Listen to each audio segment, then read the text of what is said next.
আজকে তোমাদেরকে যে ঘটনাটা বলতে যাচ্ছি সেটা হচ্ছে শিয়ালদার একটা হোটেলের ঘটনা। হোটেলের নাম হচ্ছে দ্য ইস্ট এন্ড ক্রাউন। ওখানে 309 নম্বর রুমে একটা মেয়ে সুসাইড করে মারা যায়। তারপর থেকে ওখানে অনেক রকমের অদ্ভুত ঘটনা দেখা যায়। এই ঘটনাগুলো যদি তুমি গুগলে সার্চ করো তাহলে ওখানেও পেয়ে যাবে। এটা হচ্ছে একেবারেই সত্যিকারের ঘটনা। চলো ঘটনাটা শুরু করা যাক। সাল 2017। আমি তন্ময় সেন, দক্ষিণ 24 পরগনার ছেলে। তেমন কিছু বড় স্বপ্ন নিয়ে জন্মাইনি, তবে চাকরি পাওয়ার একটা খিদে ছিল সেই ছোটবেলা থেকেই। পড়াশোনা শেষ করে যখন চাকরির জন্য কলকাতায় পা রাখি, তখন ঠিক বুঝে উঠতে পারছিলাম না কোন দিকটা সঠিক। সেই সময়ে একটা কোম্পানি থেকে ইন্টারভিউ কল আসে। জায়গাটা ছিল শিয়ালদা। হাওড়া থেকে লোকাল ট্রেনে চেপে শিয়ালদা স্টেশনে নেমে বিকাল 4টে নাগাদ একটা হোটেল দরকার ছিল রাত কাটানোর জন্য। বেশি খরচ করার ক্ষমতা তখন ছিল না, তাই বাজেট হোটেল শিয়ালদা গুগলে খুঁজতেই একটা নাম উঠে এলো, হোটেল ইস্ট এন্ড ক্রাউন। 700 টাকার একটা এসি রুম যথেষ্ট মনে হলো। স্টেশন থেকে মিনিট 10 হেঁটে পৌঁছালাম সেই হোটেলের গলির মধ্যে। একপাশে ছোট দোকান, অন্যদিকে কিছু মজুদ খালি ঘর। হোটেলটির বাইরের অংশটুকু চমকপ্রদ, কিন্তু তার মাঝেও একটা চমচমে ভাব ছিল, যেন এক নিঃশব্দ অতীত জমে আছে এই পাঞ্চালির গায়ে। রিসেপশনে বসেছিলেন একজন মোটা ভদ্রলোক, চোখে মোটা ফ্রেমের চশমা।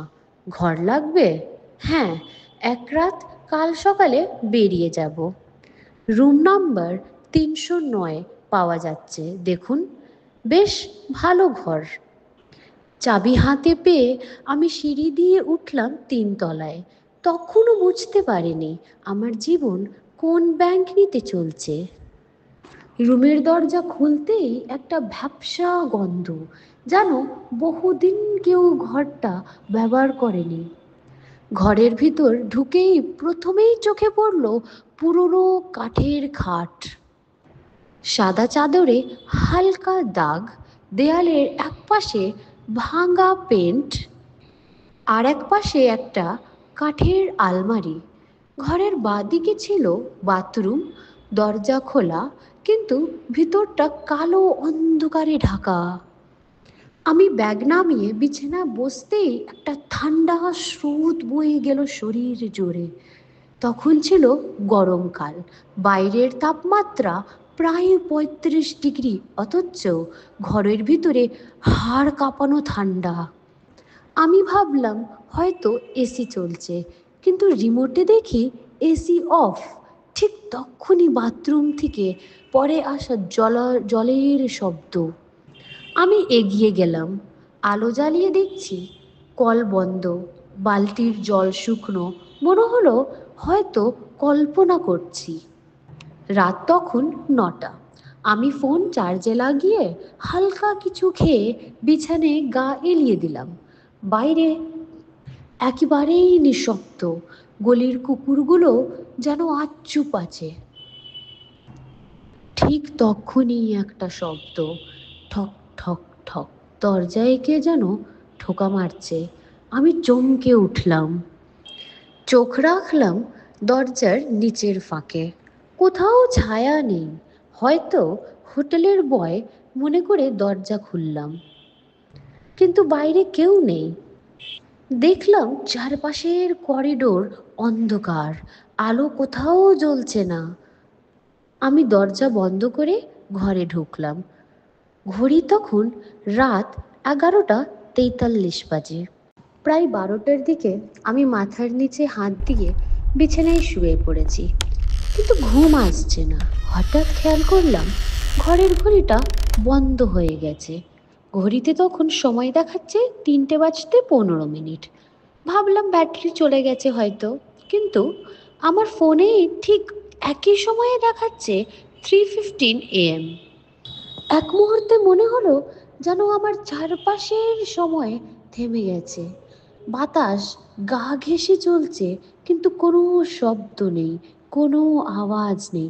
ঠিক তক্ষুনি বাথরুম থেকে এক নারীর সুবোজ কান্নার আওয়াজ ভেসে এলো। একদম নিঃশব্দের মধ্যে হঠাৎ করে সেই শব্দটা যেন গায়ে কাঁটা দিয়ে গেল। আমি আস্তে আস্তে উঠে বাথরুমের দিকে এগোলাম। দরজাটা আধা খোলা ছিল, ভেতর থেকে জল পড়ার শব্দ, আর সেই সাথে একটা গলা, যেন কেউ কাঁদছে। কে আছেন? আমি জিজ্ঞেস করলাম। কোনো উত্তর নেই, শুধু কান্না আর পানির শব্দ। আমি আলোটা জ্বালালাম, কিন্তু আলো জ্বালাতেই দেখলাম ভিতরে কেউ নেই। তবে বালতিটার ভিতরে টুপটাপ করে জল পড়ছে, অথচ কল বন্ধ। আর ঠিক বালতির পাশে যেন হালকা লিপস্টিকের দাগ দেওয়া একটা হাতের ছাপ, লালচি রঙের ছাপটা ঠিক যেন কারো শেষ চেষ্টায় কিছু জানিয়ে যাওয়ার। ভয়ে আমার শরীর ঘামতে শুরু করলো। বিছানায় ফিরেও মন শান্তি করতে পারছিলাম না। ঘড়ির তখন আবার দেখলাম 3:15, অর্থাৎ সময় থেমেই আছে, না এগোচ্ছে না পিছাচ্ছে। ঠিক তখনই আবার সেই শব্দ, ঠক ঠক ঠক, দরজায় ঠোকা, এবার একটু জোরে। আমি কাঁপা হাত দরজার দিকে গেলাম, নিচের ফাঁক দিয়ে দেখার চেষ্টা করলাম, আর ঠিক তখনই দরজার নিচে একটা ছায়া দেখতে পেলাম। কোনো মানুষের মতো নয়, যেন অদ্ভুতভাবে লম্বা, আর মাথার পাশে চুল নেমে এসেছে মাটিতে। আমি ভয়ে দরজা খুলতে পারছিলাম না। হঠাৎ ছায়াটা দরজার নিচে দিয়ে একটু একটু করে ভিতরে আসার চেষ্টা করছে। আমি আতঙ্কে দরজার সামনে থাকা ছোট টেবিলটা ঠেলে দিয়ে সেটার ভাড়া দরজা বন্ধ রাখলাম। ভয়ে আমি সারা শরীর কাঁপছে। বাইরে কিছু একটা কাঠের আওয়াজ করছে, আমাকে বের করতে দাও, আমি এখানেই মরে গেছিলাম ঠিক 3:15 রুম নম্বর 309। পরের দিন সকাল 6টা। ঘুম হয়নি, এক মুহূর্তও না। সকাল দরজা খুলে দেখি করিডোরে কেউ নেই। আলো জ্বলছে ঠিকই, কিন্তু গায়ে একটা অদ্ভুত গন্ধ। নেমে এলাম নিচে। রিসেপশনের সেই মোটা ভদ্রলোক আবার বসে আছেন। আমি বললাম, ভাই, কাল রাতে কেউ দরজা বারবার ঠোকা মারছিল? বাথরুমে কান্নার আওয়াজ, এটা কি জায়গা? তিনি কিছুক্ষণ চুপ করে রইলেন, তারপরে নিচু গলায় বললেন, আপনি 309-এ ছিলেন তো? হ্যাঁ। এই ঘরটা আমরা নর্মালি কাউকে দিই না, কিন্তু কাল 1 ঘন্টার জন্য একজন চেক আউট করেছিল, তাই দিয়ে দিলাম। গত 5 বছর ধরেই এই ঘরটা বন্ধ ছিল, কারণ আমি অপেক্ষা করছিলাম যে আগে আর কি বলবে। 2012 সালে এক মেয়ে আত্মহত্যা করেছিল ওই ঘরেই।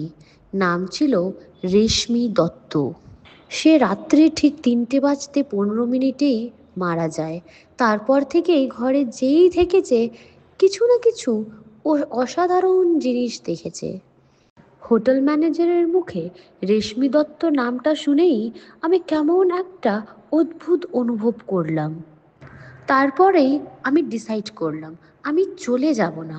আমি জানতে চাই কে এই রেশমি।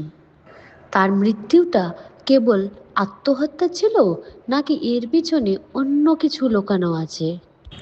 সেই দিনই আমি হোটেল থেকে বেরিয়ে শিয়ালদা স্টেশনের পাশে একটা সাইবার ক্যাফেতে যাই। গুগলে সার্চ করি রেশমি দত্ত শিয়ালদা হোটেল সুসাইড 2012। প্রথমেই যেটা দেখতে পাই সেটা হলো একটা পুরনো নিউজ পোর্টালের রিপোর্ট।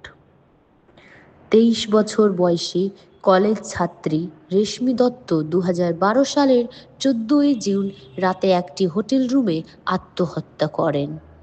ঘটনাটা ঘটে হোটেল ইস্টার্ন ক্রাউনে, ঘর নম্বর 309। মৃত্যুর আগে রাতে তিনি তার ফেসবুক প্রোফাইলে কিছু অদ্ভুত স্ট্যাটাস দেন, যেখানে লিখেছিলেন রাত 3:15। তাই আমি সত্যিই দেখতে পাবো কি? আমার ভয় করছে, কিন্তু আমি আটকে গেছি। তারপরেই আমি ওর পুরনো ফেসবুক প্রোফাইল খুঁজে বার করি। নাম ছিল রেশমি D309। তার শেষ পোস্ট ছিল, ঘড়িটা ঠিক 3:15-তে থেমে যায়, আর আমি আবার তাকিয়ে দেখি আমি একা নয়, রুম 309 আবার আমায় ডাকছে।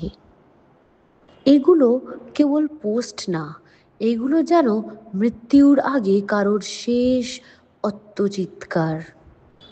আমি ঠিক করলাম আমি আবার রুম 309-এ ফিরব, তবে এবার একা না, সঙ্গে নেব একজন লোকাল সাংবাদিক, যিনি কলকাতায় বহু পুরনো অপরাধ আর রহস্য কভার করেন। নাম সৌরভ দে। সৌরভ দে প্রথমে যেতে চাননি, কিন্তু রেশমির স্ট্যাটাস আর নিউজ রিপোর্টগুলো দেখিয়েই তাকে রাজি করি। দুজন মিলে সেই রাতে আবার উঠি হোটেল ইস্টার্ন ক্রাউনে, এবারেও রুম নম্বর 309। রাত তখন 11টা।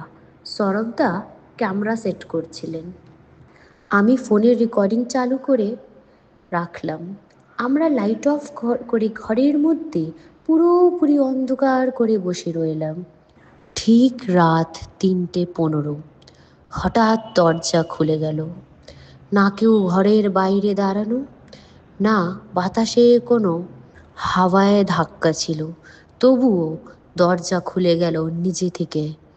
আর তারপরেই সৌরভদার ক্যামেরা বিপ বিপ করে অফ হয়ে গেল।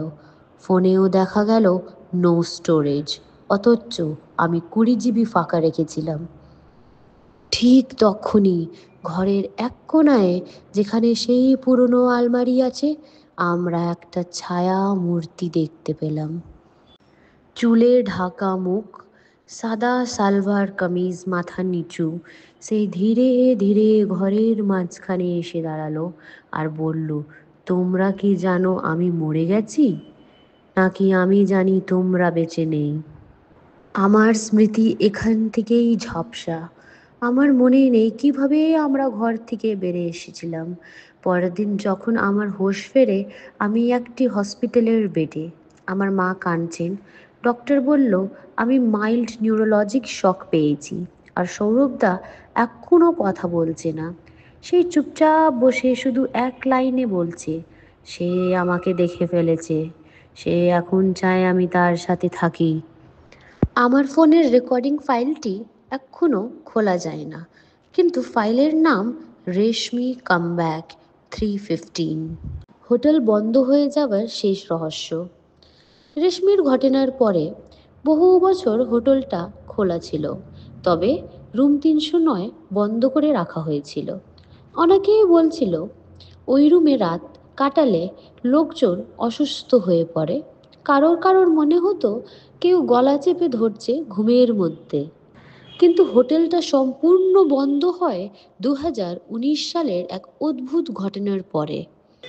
সেই রাতে 18ই আগস্ট 2019, এক বিদেশি যুবক নাম জুলিয়ান ফার্নান্ডিজ হোটেল ইস্টার্ন ক্রাউনে উঠেছিলেন, ঘর নম্বর 309। হ্যাঁ, ঠিক সেই ঘর। তখন নতুন হোটেল ম্যানেজার নিয়োগ হয়েছিল, আর সেই ব্যাপারটা জানতো না, তাই রুমটা খালি দেখে দিয়ে দেয়। জুলিয়েন পরের সকাল রুমের দরজা খুলে বেরিয়ে আসেনি। দুপুর পর্যন্ত কোনো শব্দ না পাওয়ায় হোটেল স্টাফরা দরজা ভেঙে ঢোকে, আর ভিতরে যা দেখে তারা জীবনে ভুলতে পারেনি।